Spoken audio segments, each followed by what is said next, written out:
people want to get computers that work faster and faster. They want to spend less time surfing the internet. They want to solve problems that they just can't do. They want more graphics. So whatever's happening internationally in the world of silicon chips, they are getting smaller every year. And that's actually driven by the market. The market wants things smaller, they want things faster. In computers, size matters. We're rapidly approaching the time when we can't physically fit any more transistors onto a silicon chip. So the next big thing in computers is very small, implanting single atoms instead of transistors. And UNSW is one of the world's leading quantum computing research groups. And it's been theoretically predicted many years ago. If you could make a computer that worked in the quantum regime, you would be able to solve problems you just can't do with classical computers. If you look traditionally, we've had what's called the digital era, where information is stored in essentially one or two states, and essentially a charge state. It's either 1 or 0, on or off. And everything we see around us, all the computers we use, work in the classical regime. And by going to a quantum system, you can start to encode information not just in the 1 or 0, the magnitude, but you can put it on the spin. And the spin can contain a lot more information. And so the rationale for going to looking at a single spin is that you can use the quantum properties of that spin to put basically more information and be able to entangle these spins together.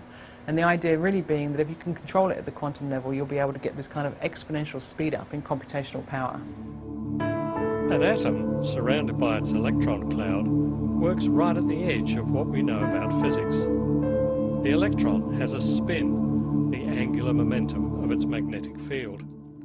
You can describe that spin as spin up or spin down. So measuring it, you could say it holds 2 bits of information, just like a transistor. But it can also be up and down, or somewhere in the middle, all at the same time.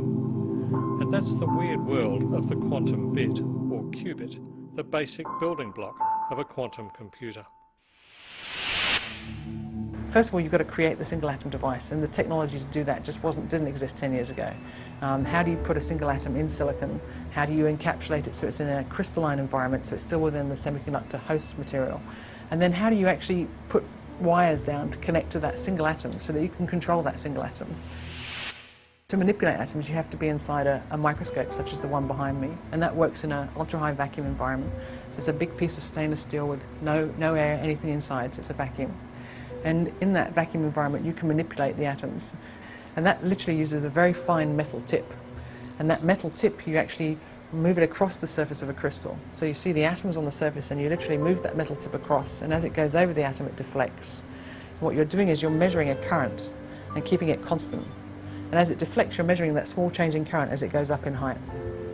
And so with such a technique, you've been able to image the atoms on the surface. And then by applying pulse voltages to the tip at certain points, you can actually change the chemistry of the surface. And typically what we do on the silicon surface is we take a silicon surface, nice and clean, and we put down one layer of hydrogen atoms, so it just literally has a silicon-hydrogen bond. And then with the STM technique, we can apply a voltage to the tip just above that silicon-hydrogen bond and literally release one hydrogen atom from the surface, leaving a dangling bond. And that's very reactive.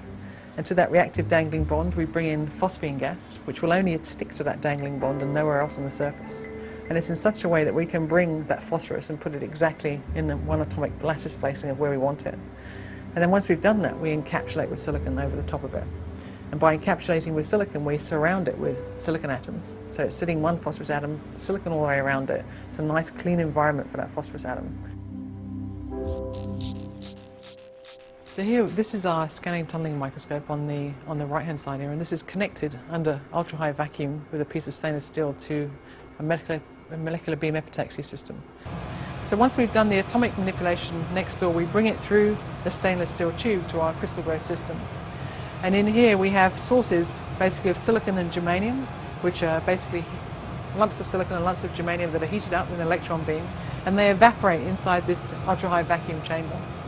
And ideally what we want in this crystal growth system is for the pressure to be as low as possible. So when we heat the silicon up, the only thing that's coming towards our surface is silicon, nothing else. We don't want any impurities. And the way that we do that is we have this thin skin inside the UHV system which goes up to a big tube that's hooked up to a liquid nitrogen tank. So we literally run liquid nitrogen through here 24 hours a day, 7 days a week. And that's really, really cold. So any other atoms that are floating around in that vacuum system stick to the walls and they don't go into the crystal. So the pressure gets really, really low. And we also have shutters on each of these controllers here that sit across the silicon cell. And we can open the shutter for very short periods of time and literally grow one atomic layer of silicon at a time. But to get that beautiful, nice, pristine, clean vacuum, we also have to have pumps. And those pumps are vibrating. You can hear it's quite noisy in here. And those pumps allow you to pull out all the molecules in there that you don't want before you put your silicon growth. And as a consequence, the whole system is literally vibrating in this room. And we've designed it so that it actually sits on a concrete block that goes 10 meters into the ground on a completely separate board to the rest of the lab, so the vibrations are taken out of the building into the sand, and then the STM sits next door on the other foundations of the building, so the vibration is completely isolated between the two. I guess it's very few people have, well, actually several groups have tried to connect these two technologies before, and they found that the vibrations from the crystal growth side actually destroyed the imaging that you would get with the STM. So it's actually very difficult to bring those two technologies together. So we actually literally had to work with lots of engineers with both of the companies and independent acoustic engineers to bring the two technologies together.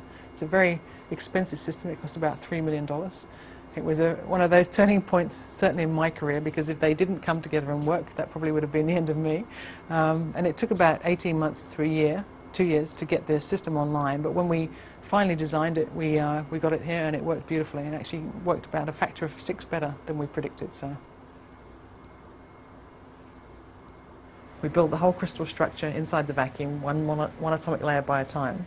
And then at the end we take it out, and then we have to find it. And that was one of the first challenges we had, was how do we find that single phosphorus atom? And what we've done is, over the last 5 to 10 years, is we've developed techniques and patented them. We're making markers in the surface that are visible all the way through when you put it in vacuum and when you take it out, and making sure that phosphorus atom is registered with respect to that marker. But how do you connect to the outside world? The connections that you've got to make have got to be as small as you can make them, so that when you literally try and address that atom, you're just addressing that atom and not all the atoms around it. So when you take it out, you can see the marker, you put down your metal electrodes on the surface that control the spin states and the electron states of the phosphorus atoms, and then you apply voltages to those on the surface. So at the end of the day, you'd have a device you can hold in your hand, so it's a real device. It's not working inside the vacuum system but outside. And that's obviously fundamentally important to having some kind of device where you really control it in terms of temperature and magnetic field. The quantum state of the phosphorus atom, now locked in its silicon cage, is fragile. To detect its spin and then control it requires extraordinary finesse. The smallest outside interference could affect it, so any manipulation of spin is at very low temperatures. So you need everything to be cold so you can isolate the quantum system and separate the energy levels out. So we're using phosphorus because it has one extra electron than the silicon atoms in the crystal that surround it. And we actually use that electron spin as the source of the information holder. So that's our qubit, the electron spin on the phosphorus atom. What we're looking at here is a single electron site where we're first emptying an electron. That's what we're doing over here. In the second step, we load one single electron, and in the third step, the readout step, we look whether it's spin up or spin down. So what we see here is first a spin up electron tunneling in, and then after that a spin down electron tunneling back out again. So that's our detection of a single electron spin. To me as a physicist, this is actually the most amazing thing that I've done in my scientific career, to be able to observe something that I would never be able to see with the bare eye, and still we get it visible with these extremely sensitive measurements, to look at one single electron spin instead of things that you can touch with your bare hands. It's been such a long project that it was amazing once we first saw this clear signal, this bulletproof signature that we actually have one electron spin. It's amazing, and we were, yeah, well, nearly dancing in the lab, but not really that bad, but we might have been. You know, they're such a fragile thing, you know, but actually we measure them every day, and every day I come in, we look at the devices that we make, and I look at the images and I go, wow, that's beautiful. And it never ceases to amaze me. It really doesn't. And every day, I'll be honest with you, every day, even though we've now studied the system for a number of years, every day there is something on that surface, an interaction that's occurring that I don't understand. And like, where did that come from? What's that from? And so it's always a surprise. It's never boring. And I mean, to be honest, every device that we make in itself, you never know with the device how it's going to work. Because it's so much smaller than any other device that can be made, the way that it behaves is completely non-intuitive. And all the models that you use normally to model a classical device, which fit nicely and explain everything, they don't work in the quantum world. So even to the point when we made very recently our first real single atom device. And then we started saying, well, what happens if we bring another atom in? What will it do? And it was such a simple question, 2 atoms. Well, it can't change things that much, but actually it changes things phenomenally.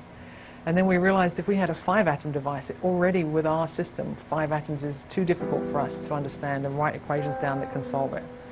So, and realizing that we have the ability to control right at that fundamental level means that we actually can start to understand what happens as you bring them in one by one, what you do when you place them, and really that's the fundamentals almost of nature, of how chemistry works, how biology works, you know? So it's really incredible.